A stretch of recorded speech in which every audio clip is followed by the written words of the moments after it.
Okay. You've lost K, but she'll come back. Maybe while we're waiting for her to come back, any questions from last week? Anything that has stuck with you or been interesting in your practice since we met last? What Kay brought up last week, I'd like more clarification of. Yeah. How does Buddhism deal with pleasure? Yeah. I have more of a tantric background where you embrace all of what's given. Yep. And I remember the first time I heard the word dispassion, and it was like I never knew that existed in English language. But it's definitely a part of the Buddhist. For sure.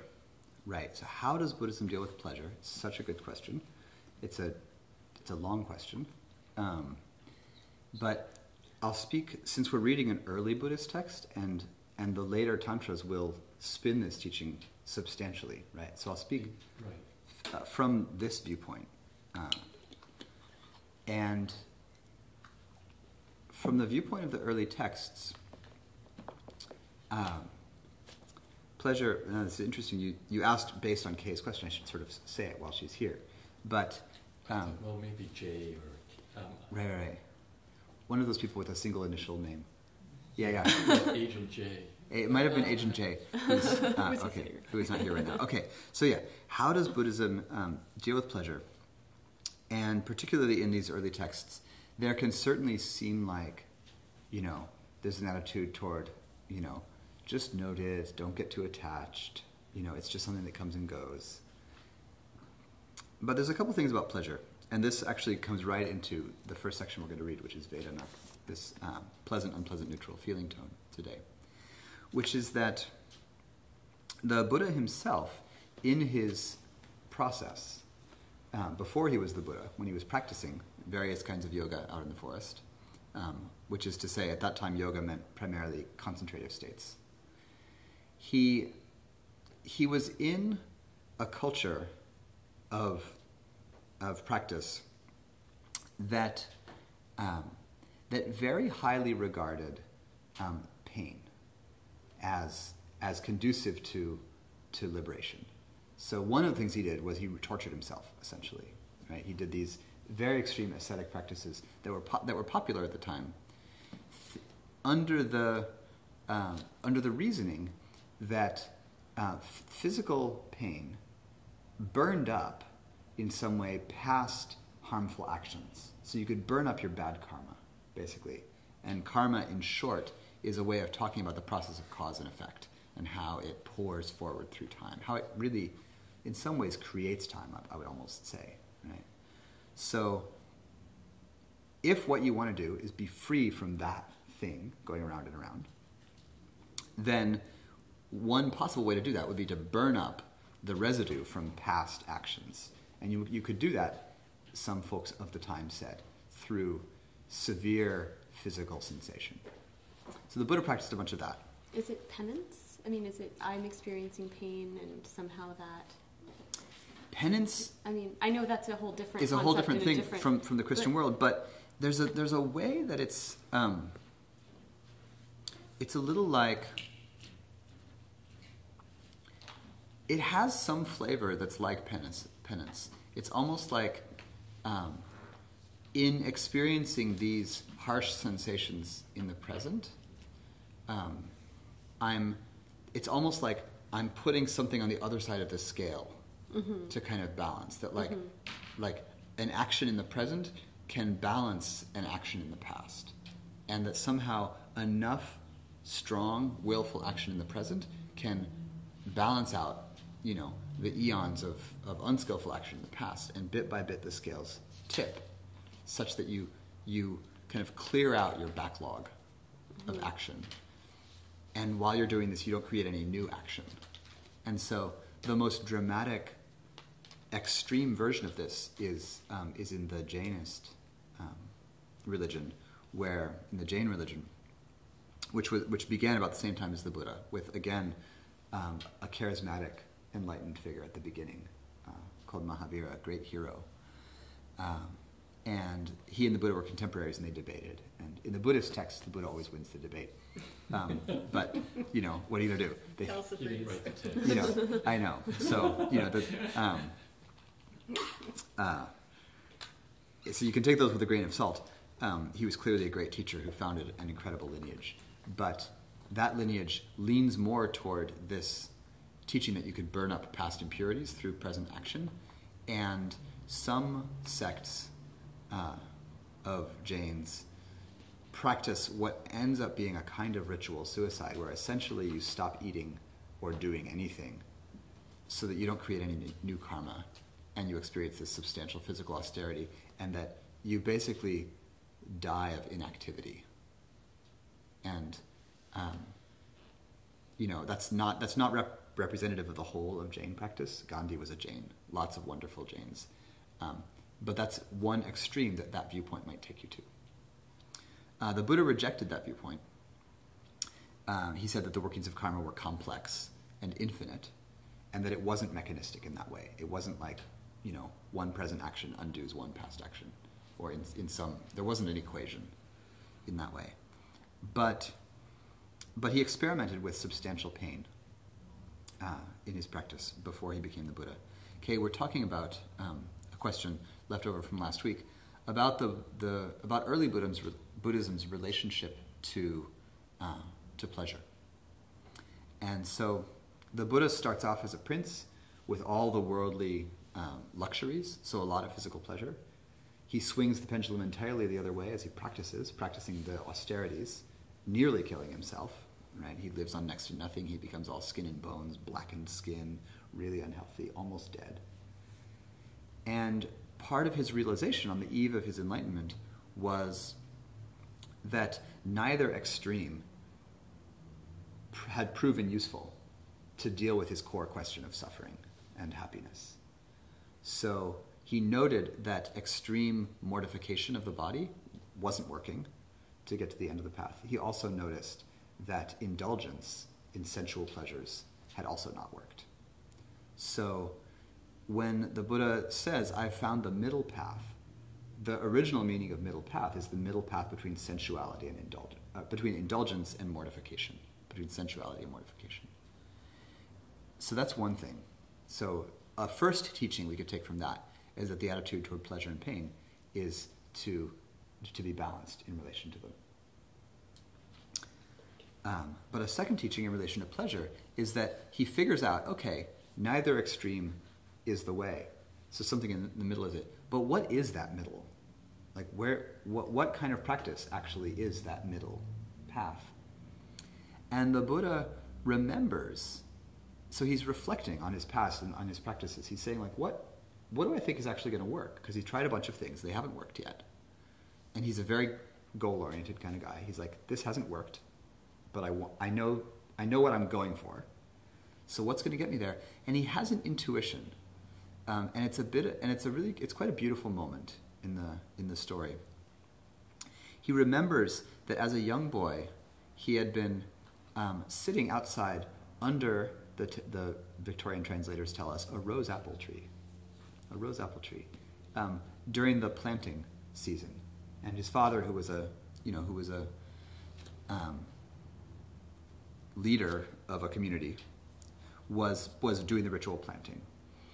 And he remembers not being really a part of the ritual. He was sitting to the side, just a kid, sitting under this tree, and he remembers that his mind effortlessly dropped into a very pleasurable state. And that pleasurable state was non-discursive. His thoughts fell away. And he entered into and rested in a state that was deeply easeful. And he identifies it specifically as pleasurable.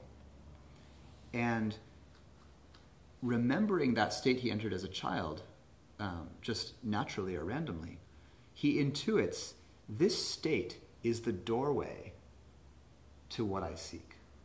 So he actually identifies a state of ease and pleasure as the necessary doorway to the thing that he wants. So pleasure is at the heart, then, of the practice he comes up with. And as he goes on to teach, that pleasure essentially gets identified with the pleasure of deep concentration, with the pleasure of the states called jhanas, where the mind is quite still, quite absorbed in its object, where mindfulness is quite purified. And postmodernly, I would not use the word pure, but in relation to the early texts, there's definitely a sense of kind of purified, unpurified.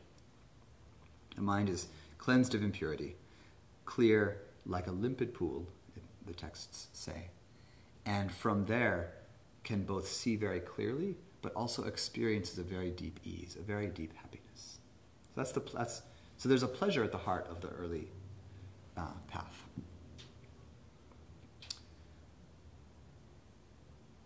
When we say pleasures, I think often we mean sensual pleasures. So the incoming of objects of the senses that have pleasurable Vedana. And so Vedana is what we'll talk about today. Vedana is the Pali word that translates as feeling tone. And feeling tone is, again, a little bit of a Victorian translation. It's because if you just said feelings, we might think it meant happy and sad. But it actually refers just to this basic valence of pleasant, unpleasant, neutral. So pleasant feelings are necessary for the cultivation of concentration, but when we say pleasant, we often refer to, the pleasure of good tasting food, or the pleasure of physical contact that we like, or the pleasure of intellectual activity, or the pleasures of seeing a beautiful thing. These are all essentially lumped together in the early texts as sense pleasures, or sensual pleasures, right? Sensual, not referring to sexual in any way, but just the objects of any of the six senses, right? 5 senses plus the mind as a sense. And in the Buddhist texts, and we'll see this when we get to the fourth foundation, thinking is considered a sense door.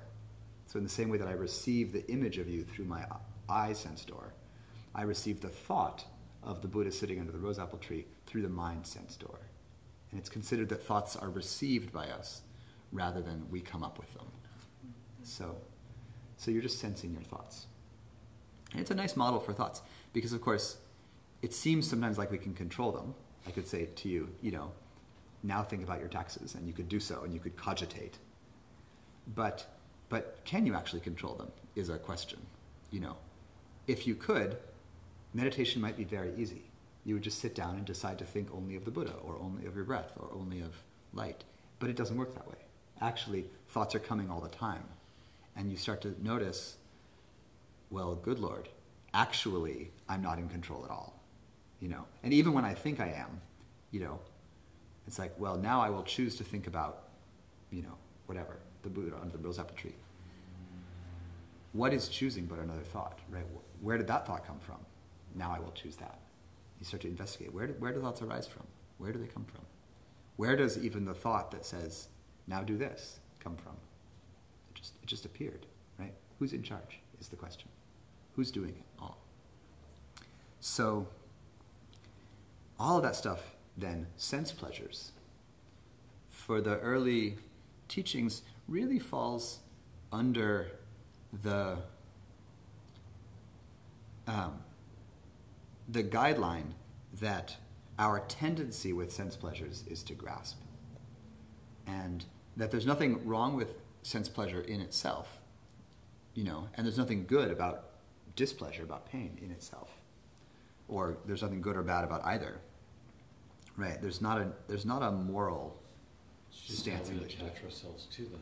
But we so easily attach that it's more useful to hold them with some care than to lean into them, since our tendency for indulgence is strong.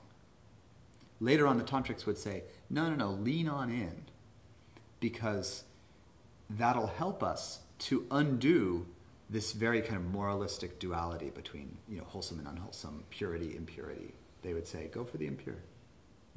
What are you talking about, purity, impurity? Like, everything is right here, already shining. And it's a beautiful teaching, right? And it really, especially coming out of a Puritan culture, those teachings can be really useful for us, right? It can be not useful coming out of a Puritan culture to say, okay, I'm going to take on the early Buddhist teachings and purity. I'm going to purify my mind, and I'm going to not think unwholesome thoughts. Not so useful. But the recognition in the early texts, I think, is very useful for us, is that, the tendency of the mind is the same.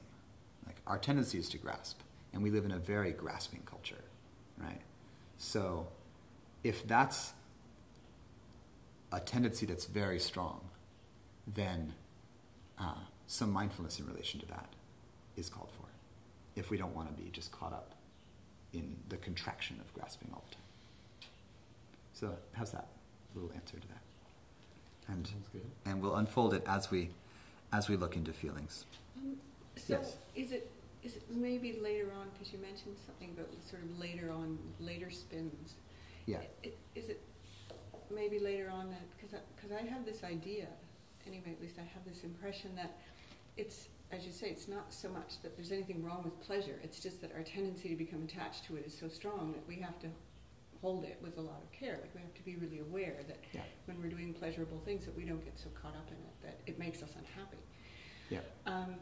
So that at the same time, sort of pleasure is kind of associated with comfort somehow, so that it's not so much that we have to engage in mortification of the flesh, but we do, at least for me personally, I have this feeling that I have to sort of be working always at a sort of level of discomfort, just so that I'm not so comfortable that I'm not paying attention anymore. And so there's this kind of work to be done.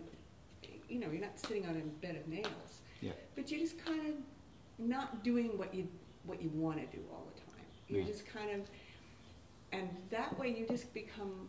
And I'm wondering if this was maybe part of the spin later on, because it's the impression I get that it's not that you want to be uncomfortable or in pain, but you want to be at a point where you're not always so comfortable that you're kind of aware, and that you're seeing how your tendency towards pleasure and comfort it's always moving you in that direction. Right. So the kind of practice you're describing, like staying on that edge, staying a little on the discomfort edge, it can cut both ways. There's a way that it could bring you very much into mindfulness of how you, or a wisdom about how you lean toward pleasure. Like, if I don't keep this dog on a little bit of a short leash, she's just like running, for every pretty thing. And like, maybe you can just notice, that's kind of the tendency here. So you want to keep it a little bit restrained, which is going to mean the dog's pulling a little bit all the time. I would investigate your assumption about that being a practice mode. That is one way to practice. But I would wonder about it being a general assumption, and the question to ask yourself, and I don't know if this is true for you, but the question to ask yourself would be, am I afraid of pleasure? Am I afraid of feeling at ease? So, again, coming from a Puritan culture, there's a fear that if I feel a little bit of pleasure, it's like the gateway drug idea. It's like, if my kid gets stoned once, it's just a slippery slope to like, heroin addict in the gutter, right? It's like, if I feel a little bit of pleasure, am I just gonna want more? And so you can make all sorts of great experiments with yourself like this. You open up a really fabulous chocolate bar, right? $4.50 chocolate bar. Green and Black's ginger is a particularly good one. Or these new ones that are out with sea salt in them. Sea salt and caramel. Oh, the salt and caramel. Oh my God, right? Pleasure, right? So you open it up and you have one little square, and then you just hang out and you just watch the fireworks. You're like, it's like, how much do you want the next one? And then you pause, like, how far would you go if you just kept going until you suddenly experienced substantial discomfort, right? Like, would I just keep going until I was sick? Am I a dog in that way? It's like, actually, I'm a little bit more mature than the dog. I will sometimes go just a teeny bit past the line of discomfort. I'm really done with this chocolate bar now. Sometimes I'll be super wise and I'll be like, I'll eat, 3 little squares, and I'll be like, I'm not going anywhere near that line of discomfort because this was great, and I actually don't need any more. Right? I'm just gonna... But the play is not in what you do. It doesn't actually matter what you do. To mindfulness, right? It just matters that you know what's happening. So, in a way, it doesn't matter if you hold the pleasure as divine and wonderful and an expression of the wonderfulness of life, or if you hold it as just a bare sensory, a piece of sense information. What matters is as I'm living my life, moment to moment, where am I on the spectrum of grasping, aversion, equanimity, right? So if your tendency is to grasp, then you might lean back from that and feel the way that you urge forward. If your tendency, like me, is to push the world away, we can talk about personality types. There's a typology that leans toward this. My tendency is to not like anything, so it's actually really good for me to do pleasurable things, because I do something pleasurable and I'm forced to stop complaining for a moment. And I have to actually admit that I like something. And when I do that, like something sort of like shakes in my whole system, because my natural MO is to criticize everything. That's just my tendency. If I was like my wife, and her tendency is to really adore everything and like things are beautiful, for her, she sort of pauses in the consumption of the beautiful world to actually recognize that these beautiful things are impermanent and that they're empty ultimately. Right? And so each of us have our practices, right? So the question then is really not so much what do you do, but where do you get caught, right? And lots of people get caught in both directions, right? Lots of people in this culture get caught in the trap of shunning pleasure, right? In a way, our culture again is built on that. At the same time, paradoxically, as is built on the pursuit of as many pleasures as we can, and somehow those two things are like turned up to 11, both. Which is crazy, right? Like, we're sort of crazier about sex where we express our craziness about sex more than many cultures. And we kind of hate it, at the same time. And we're totally neurotic about it, right? So, okay, how's that? That's a start. Very helpful. Yeah, Excellent. All right, so let's read this very plain paragraph on feelings now. Kind of bring it back in. We've just finished the contemplations on body. So breath, elements, activities, postures, the cemetery contemplations. And we read through the first 2 classes. So now we're on page 7 in the translation where it says feelings. And let's just read this paragraph. So again, feelings, the Pali word is Vedana, and it's the word I'll use mostly in relation to it. Vedana. And let's just read this section. Shannon, would you read it? Sure. Nice and loud. And how, monks, do we, in regard to feelings, abide contemplating feelings? Here, when feeling a pleasant feeling, we know, I feel a pleasant feeling. When feeling an unpleasant feeling, we know, I feel an unpleasant feeling. When feeling a neutral feeling, we know, I feel a neutral feeling. When feeling a worldly pleasant feeling, we know, I feel a worldly pleasant feeling. When feeling an unworldly pleasant feeling, we know, I feel an unworldly pleasant feeling. When feeling a worldly unpleasant feeling, we know, I feel a worldly unpleasant feeling. When feeling an unworldly unpleasant feeling, we know, I feel an unworldly unpleasant feeling. When feeling a worldly neutral feeling, we know, I feel a worldly neutral feeling. When feeling an unworldly neutral feeling, we know, I feel an unworldly neutral feeling. Wonderful. And we're going to go on into the refrain, which is the same as we've had mostly all the way along. So we'll pause and talk about this a tiny bit. So it's a very repetitive little paragraph, but basically it names 3 kinds of feeling: pleasant, unpleasant, and neutral. Neutral literally in the Pali is neither pleasant nor unpleasant. And some people have split hairs trying to figure out whether neither pleasant nor unpleasant is the same as what we call neutral. But I think neutral is fine. Is good enough. Although let me know if you want to investigate that, because it might be interesting just to sense the difference between those two. But pleasant, unpleasant, or neutral. And then it divides them into categories of worldly and unworldly. This is again a choice of wording that later commentators and later practitioners would disagree with, kind of worldly and unworldly. Early Buddhism has a reputation for inclining toward transcendence, which again the later tantrics would say is both dualistic and escapist. So leans toward getting the hell out of here.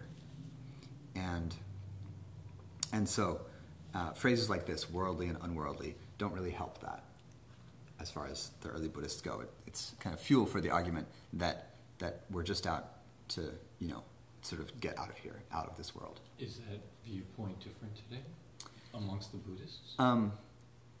It's substantially different today. This is primarily, there was a lot of criticism around that kind of early Buddhism's tilt toward transcendence in the early days of the Mahayana, so a few hundred years after the Buddha, and moving into the Tantras later on.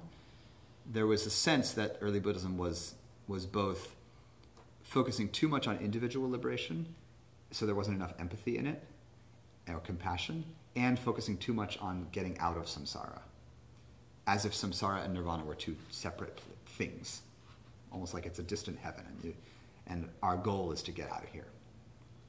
And that manifested eventually in the early schools being called the small vehicle, the Hinayana, by folks who decided that they were the great vehicle, the Mahayana.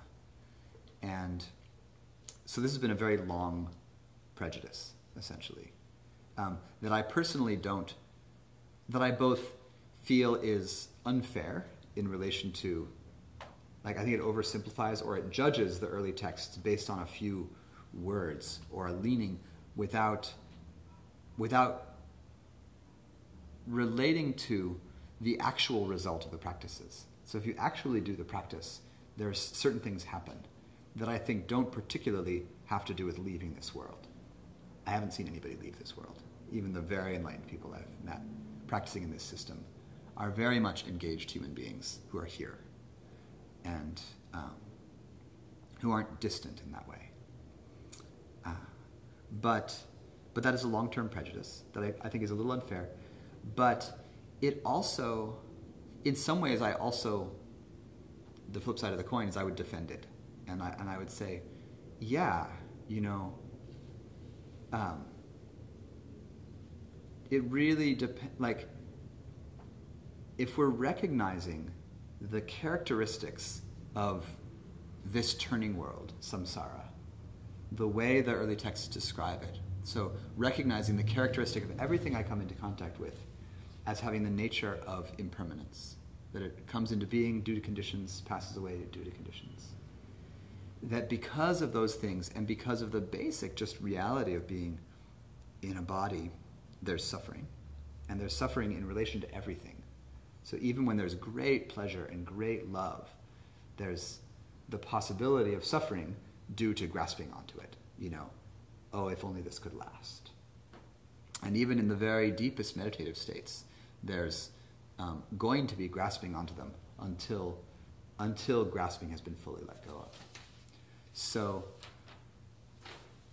worldly and unworldly in this sense refers to states that move us away from grasping onto the material world, grasping onto samsara. And in that sense, I would say, yeah, I am completely game to be done with the world of grasping and aversion. Right? I will do that. And if that means leaving, then I'm gone. That's fine with me. But that doesn't actually mean that I believe that there's somewhere else to go. So, the descriptions of nirvana, of nibbana, of this so-called other place, right? If we're talking about transcendence, if I transcend the world in some way, It makes it seem like there's another place. But nirvana is never described as a place in the early texts. It's described as that which is free of conditions, right? The unconditioned, the unborn, the unstuck to anything. And that feels very different than leaving. It's actually, I don't go anywhere, right? Nobody goes anywhere. But there's no longer being stuck to my conditions. There's no longer doing the contractive activity of grasping or pushing away my conditions. So it's more like another way to be than another place to go. It's another way to be. Absolutely, yeah. Absolutely. And the way the text describes what happens to a person when they have the experience of nirvana, which is a momentary experience. It's not even a place that you land. It's a thing that happens, and then there's just the rest of your life. Right? And the description has to do in a way with like finishing your work. So when the Buddha, achieves enlightenment, or when one of the monks or nuns achieves enlightenment or full release, they often say this kind of stock phrase of announcing that they've done it, that ends with a phrase that's something like, "And I have no more work to do in this world." Like the work of having incarnated, the reason that I came here is done. So to me that's like, and so that was interpreted at different times like, okay, samsara, the wheel of birth and death, you're off it, which means that being will not be reborn. Right? And that was interpreted, taking the path of non-rebirth was actually interpreted as a selfish act by the Mahayana practitioners later on. For the Buddha, it was the most noble thing one could do. So you can weigh for yourself. What do you think about that? The Mahayanas came up with the idea that actually the thing to do is to get almost enlightened, so you're very, very clear. But rather than taking that final step to having no more work to do in the world, you sort of shift and you decide that you're going to hang out helping people forever. So you're going to voluntarily take rebirth forever in order to keep blessing flowing in the world. So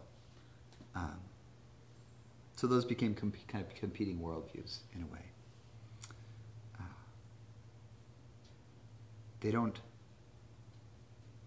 really cause a dissonance in my mind. There's a way that I feel like if my practice unfolds in such a way that I drop away from all kinds of grasping and clinging to this world, I don't know what that's like. I'm not enlightened like that. So for me to kind of cultivate a big idea about like, oh, well, what's the right thing to do then? Is a little like, it's a little bit like a kindergartner saying, well, when I graduate from Harvard, I'm going to be this kind of doctor. And you're just like, great, go for it. You have a long road to hoe before that happens. And once the child actually gets there, once you're actually graduating from Harvard, something else is really happening, right? You're not in that frame of mind. So in a way, I feel a little bit like we can't actually have a substantive conversation about it, until we're much further along the path, to actually feel what transcendence feels like, and then we can talk about what it feels like, if that makes sense. Not that I don't like talking about it, and I'll happily talk about it with you all day. But what do you think? This is one of the oldest arguments in the Buddhist and Hindu world. So we don't need to solve it today. But what do you think in relation to this? Partly because in our communities here, in our spiritual communities in the West now, all of those viewpoints are present. Every single school of practice, that survives in the world is here. So you're going to get tantric teachings one day, and dualist teachings, non-dual teachings. There's all sorts of. It's all here. So the possibility for getting confused is high. So any thoughts on that? Any thoughts on worldly, unworldly? I have another question.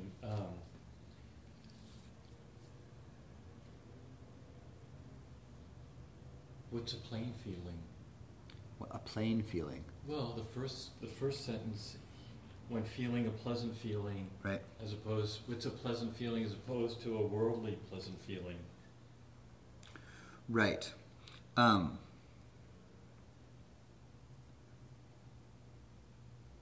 Yeah, that's curious. It actually kind of describes it divides it into three.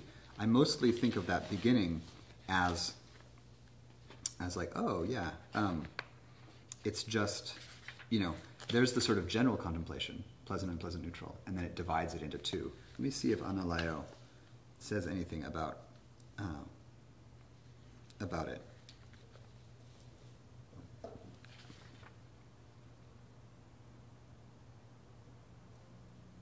He doesn't. He just says, in the Satipaṭṭhāna instructions, mindfulness of these three feelings, pleasant, unpleasant, neutral, is followed by directing awareness to an additional subdivision of feelings into worldly and unworldly.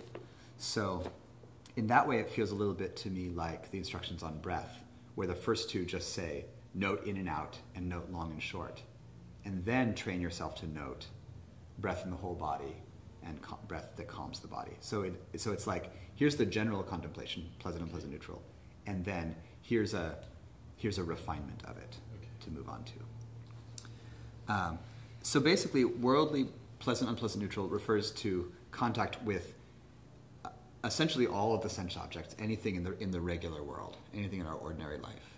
And unworldly refers to pleasant, unpleasant, and neutral, connected to practice, essentially, connected to renunciation. So the pleasure of concentration is different than the pleasure of chocolate. The pleasure of letting go of some kind of fixation, right? So the pleasure of renunciation of grasping, or the renunciation of harmful speech, is a particular rarefied kind of pleasure that the text wants to acknowledge as being worth noting.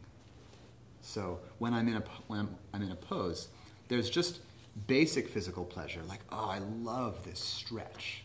That's just straight up pleasurable Vedana, worldly pleasurable feeling. But in that, if there's also the pleasure of how my mind has come to be collected based on that sensation, like I'm mindful of the sensation, my mind has been collected, and there's a pleasure of being in the heart of my practice, that would be an unworldly pleasant sensation. So again, also, maybe unfortunate choice of words for our prejudice now. Unworldly just means aiming toward our practice, not so much aiming towards somewhere else. It's actually quite embodied. It's quite like, I'm here, I'm really, richly in it. But the unworldly pleasant feeling is less likely to lead, that's not true. It's differently likely to lead to grasping than the worldly pleasant. So the worldly pleasant might be just like, oh, this stretch is great, I love this pose, I want to do this pose every day. And so it's kind of grasping, right? I just want more of it. Unworldly pleasant, oh, the mind is so at ease, and there's just like, quiet is starting to happen. That's an unworldly pleasant feeling. Grasping onto that, right, is what's called golden chains later on. It's like, oh, better and better meditation. I want my meditation to be better and better. So you can grasp onto it. Trungpa means what he talks about spiritual materialism. Yeah, it's that kind of sort of... He's totally talking about that. He's also talking about shopping, really, in the way that our culture is now, that you could, go to a Tibetan teacher one day and a Sufi teacher the next day, and go back to church on Sunday because you felt a little guilty, but then Monday go to some other Dharma group and, move around a lot, do a lot of different kinds of practice. Sweat lodge on Tuesday, whatever. Sweat meditation on Saturday. Sweat meditation on Saturday. Absolutely. Just, I wouldn't be a good American yoga teacher if I didn't say, just do it all, have it all, but keep coming and buying my workshop, please. So, grasping onto students is a terrible thing. So any questions on Vedana, pleasant, unpleasant, neutral, in relation to worldly or unworldly, as the text calls them? The pleasures of practice, the pains of practice, the pleasures of sensation, the pains of sensation. Neutral in both. Is that word related to the Vedas? It's not. It's not. It's not. It's just... It's just its own thing. Yeah, we could. I don't know the derivation, the etymology of the word, but I don't think it's related to the Vedas. May I ask one more question about Yes, the worldly and unworldly? Yeah. Could you say that worldly means feelings arising from the physical world or physical sensation, and unworldly feelings arising internally based on something else? Like, pride that you're doing something or that you're feeling centered, or... You can, but mental states and emotions are still worldly. So it's not just physical and internal. Mm-hmm. Okay. So like pride, pride in how well I ran the marathon is worldly. Mm-hmm. But satisfaction in the unfolding of my meditation is leaning toward the unworldly. And even more so, dropping even the pride in my practice, but just like the absorption state of a deep equanimity, which is very pleasurable, is an unworldly pleasure in that way. So it's not just physical and mental, but it's kind of everything concerned with the stuff of the world. So thinking about the stuff of the world could be pleasurable, but it's still a thought about the stuff of the world. Yeah, it almost seems like it's a second level of thinking or feeling, the otherworldly. Yeah, it certainly is if you hierarchize practice and everything else. So if there's everything in our life, and then there's dharma, like doing your dharma practice, which is better than doing everything else, right? If that's your hierarchy, then yeah, worldly, unworldly is specifically in relation to that. Yeah? Yeah. Cool. All right. Let's skip the refrain. It goes on. The refrain happens between each one. No, let's not skip it. It's nice. It's in there. I'll read it, and then we'll go on. The refrain. In this way, in regard to feelings, she abides contemplating feelings internally, externally, and externally. She abides contemplating the nature of arising, of passing away, of both arising and passing away in feelings. Mindfulness that there is feeling, is established in her to the extent necessary for bare knowledge and continuous mindfulness, and she abides independent, not clinging to anything in the world. That is how, in regard to feelings, she abides contemplating feelings. Good. I'm glad we didn't skip it. It's wonderful. For every given thing that you note, a pleasant feeling, whether worldly or unworldly, neutral or unpleasant, aware of its rising, aware of its sustaining, aware of its passing away. So we're always noting impermanence. In every one of these practices, note the impermanence of the thing that you're noting.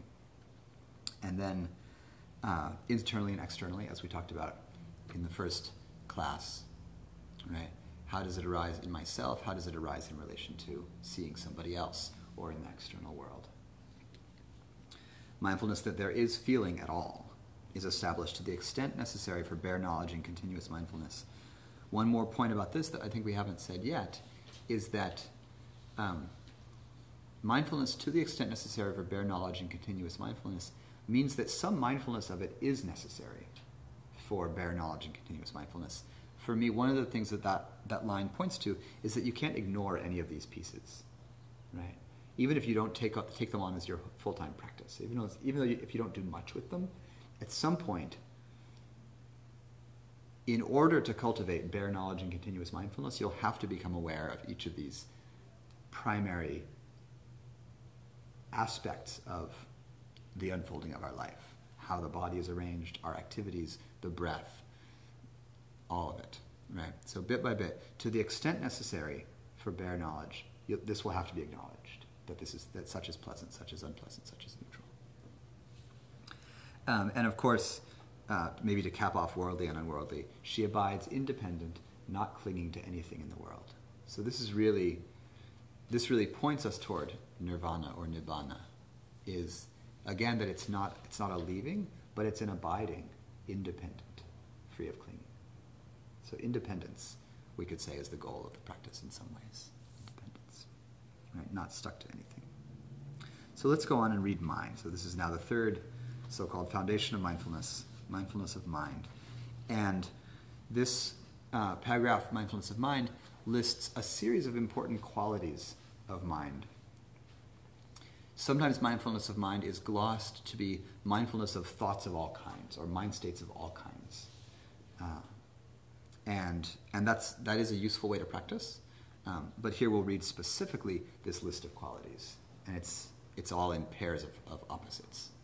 Qualities to qualities and their opposites. So let's have someone read this paragraph, anyone, nice and loud.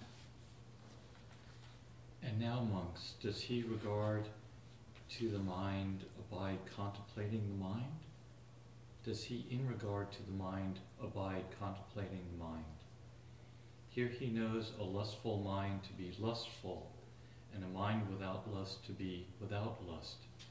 He knows an angry mind to be angry, and a mind without anger to be without anger.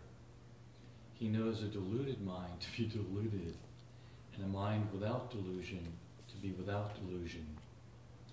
He knows a contracted mind to be contracted, and he knows a distracted mind to be distracted. He knows a great mind to be great, and a narrow mind to be narrow. He knows a surpassable mind to be surpassable, and an unsurpassable mind to be unsurpassable. He knows a concentrated mind to be concentrated, and an unconcentrated mind to be unconcentrated. He knows a liberated mind to be liberated, and an unliberated mind to be unliberated. Super. And just for the rhythm and poetry of it, let's have someone read the refrain. Would you? Yeah, sure. In this way, in regard to the mind, he abides contemplating the mind internally, externally, internally and externally. He abides contemplating the nature of arising, of passing away, of both arising and passing away in regard to the mind. Mindfulness that there is a mind is established in him to the extent necessary for bare knowledge and continuous mindfulness. And he abides independent, not clinging to anything in the world. That is how, in regard to the mind, he abides contemplating the mind. Wonderful. So this is the third of the large sections in this text. So these two sections, feelings and mind, are quite short compared to the longer body section that we began with, and the long fourth section that we'll just touch into today, I think. So mindfulness of mind, it basically lists 8 states of mind, 4 that are called ordinary and 4 called higher by the commentaries, and their opposites. So lustful and free of lust, anger, free of anger, without anger, deluded, non-deluded, distracted, non-distracted. So these 4 ordinary states of mind, one of the things that I sense as I read this paragraph is that, in the refrain it says, mindfulness that there is a mind, like, oh, there is a mind, just in broad generality. And the teaching often comes of this foundation of mindfulness that we're mindful of thoughts in general. So what's happening in my thoughts? What kinds of mind states am I subject to right now? What's happening right now? The reason that it's these 4, specifically these 2 sets of 4 states, is that these are particularly conducive to note in our progress toward awakening. So noting anything that's happening is valuable, but these are particularly in themselves useful to know if they're happening. So lustful, as the word used to be used more often than it is now, lustful refers to any kind of greed or grasping, not just to sexual or sensual, not just to sexual lust, but lust for anything, so wanting of anything. And likewise, anger refers both to the emotion of anger that we're familiar with, but also to aversion in general, to any kind of pushing away. So, like being lost in criticism, right, or complaining, or frustration, which we might not call anger, falls into anger in this text, right? So the word is used not so much as an emotional word, but to refer to the general activity in the mind of pushing away some aspect of our experience in general. One of the things that's wonderful about this mindfulness, particularly this foundation, different than body and feelings, is that in the feelings and body chapters, we were instructed to be mindful of things that are happening. So when there's pleasant feeling, know that there's pleasant feeling. When there's, when the arm is extending, know that it's extending. All of those things. I'm noting what's actually happening. I'm noting the sensation of the earth element or the water element. It's all present. In this one, we get the first moment of notice when the mind is lustful and notice when it's not. So noticing the absence of a mind state is itself, or I should say, the absence of a strong mind state is itself a mind state. So the absence of lust is a state, is a mind state called the absence of lust. But we might not easily be mindful of it because we tend to only be mindful of things that dramatically show themselves to our awareness. So you might only suddenly be mindful of the absence of lustfulness if say, lustfulness is your MO, and you're always walking around going, oh, I want that, oh, I want that, oh, I want that, oh, I want that. And then suddenly, one day, shockingly, you notice for a moment that you weren't wanting anything. And it sort of rings in you like a bell, and you actually notice because it changed. Right? One of the, Thich Nhat Hanh has a beautiful teaching in relation to this. He says, we so rarely are mindful of the fact that we do not at this moment have a toothache or a headache, right? But it's wonderful to not have a toothache. So feel in this moment, if in fact you don't have a toothache right now, the pleasure of not having a toothache. You say, oh, that's pleasurable. And it's a state of mind. So I can say, there's an experience going on called not having, and fill in the blank could be anything. He uses toothache. And it's pleasurable. And I could actually feel into that pleasure, and it would let me drop into actually being present and grateful for what's happening. This is actually a wonderful practice for us in āsana, because I might spend my whole time, going, oh, I want more of this pose, I want to get better at this, I want to work on this, I want to do this, I want to do this. I might forget that here I am once again in a relatively pleasurable downward dog, or a relatively pleasurable tadasana, just standing. Right? How often do I note that tadasana is pleasurable? Or that just a bit, like the most basic forward fold, is wonderful. And that I can do it, actually. Like, oh, I don't have my spine can do this, right? My hips are open enough to do this. It is not necessarily this way. I could have any number of kinds of body that would not be able to do this.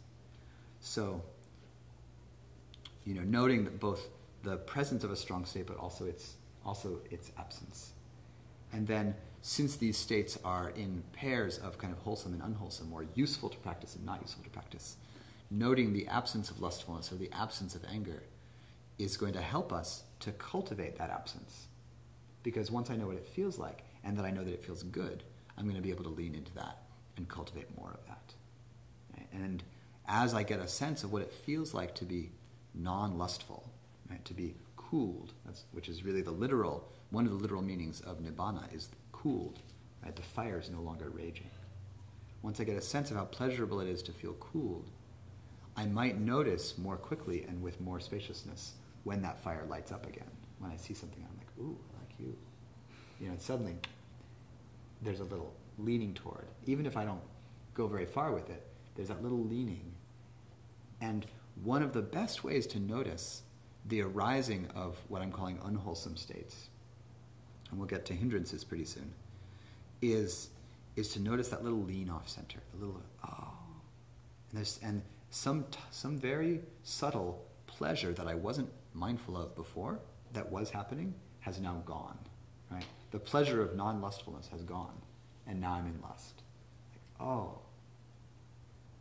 And noticing that, I can then drop back. And I could feel that pleasure, but without kind of leaning off my center. So 4 non-useful states of mind: lustful, angry, deluded, distracted. And then 4, and then their opposites to be noted: Any questions on those first four? I think that they're pretty straightforward what they mean. Deluded, distracted. I just, and you might decide that we don't have time to go here, but I'm just trying to figure out how this could be considered a lesser vehicle. Because these aren't easy things to do, first of all. But the second thing is that if you are engaging in this kind of mindfulness, how could this be lesser? Because the effect that you would have on, I mean, you never know what you're influencing or how you're influencing people or what kind of effect you have. So I'm right with you.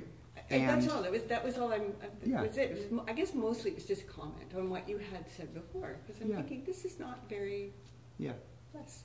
Yeah, I don't think it's lesser at all. Lesser is the pejorative way to put it. A less charged way might be to call this the individual vehicle, and to call something else, the communal vehicle. Where, if at the heart of my practice is my attending to my own states, there's a way that I'm just directing my practice energy toward the experience of this individual, and kind of uprooting the sources of greed and hatred and delusion in this individual experience. And that's going to ripple out however it ripples out.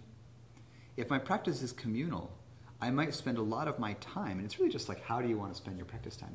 I might spend a lot of my time not so much attending to that, but substituting for grasping and aversion and things, states like an altruistic joy, like just reflecting on your well-being and wishing you more well-being, and anytime sort of thoughts of myself getting more of something or not wanting something come up, reminding myself that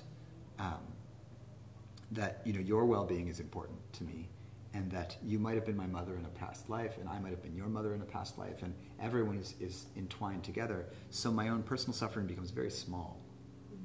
And I just would keep reminding myself of this huge web of beings, and just sending out my love to webs of beings, or my compassion, my inquiry into my place in the whole. And that's just a different kind of practice, right? And it'll lead me to different kinds of contemplations. But if I get really attached to that kind of practice, I think it might lead me to the contemplation that people who are focusing on their individual experience might be selfish, because they're not doing the kind of empathic or altruistic contemplations that I'm doing. And that might lead to me, behaving poorly in relation to my practicing brethren. So that's where I think that comes from. I don't think of this as lesser in any way. So, 4 ordinary states of mind, things that we fall into often, right? A note that Analayo makes that's very useful is to note that even though we are noting the presence or absence of something like anger, we're not being told to apply an antidote to the anger. We're not being told actually to fix the anger to make it non-angry. There's not a...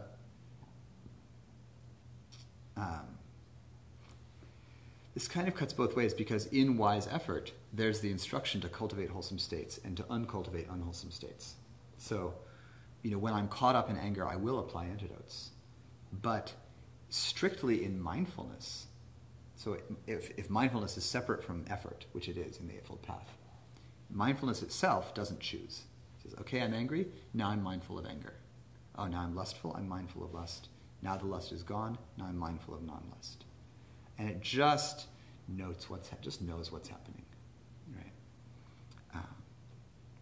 And then when we get onto hindrances, we'll talk about manipulating things as they go along. But non-reactive awareness is the first important tool to use with them when we're in mindfulness. So, anything else about these first 4? And then we'll go on.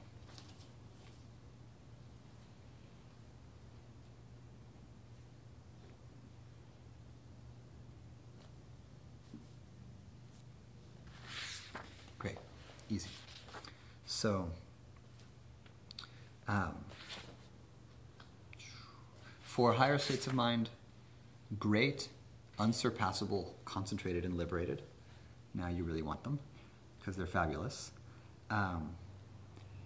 For our purposes, I'll mostly suggest that as you take this on as a practice, what you're noting are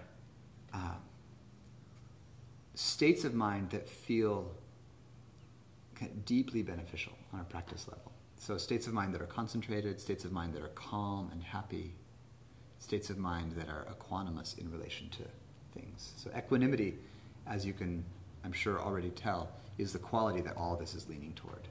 The ability to be present for anything that's happening and stay relatively balanced. So to not move toward it, to not push it away, to not get confused in relation to it, but to be like, yep, now this is happening, now that's happening. And my sense of presence is broad and stable. So those are higher states of mind that I will want to note in my own practice.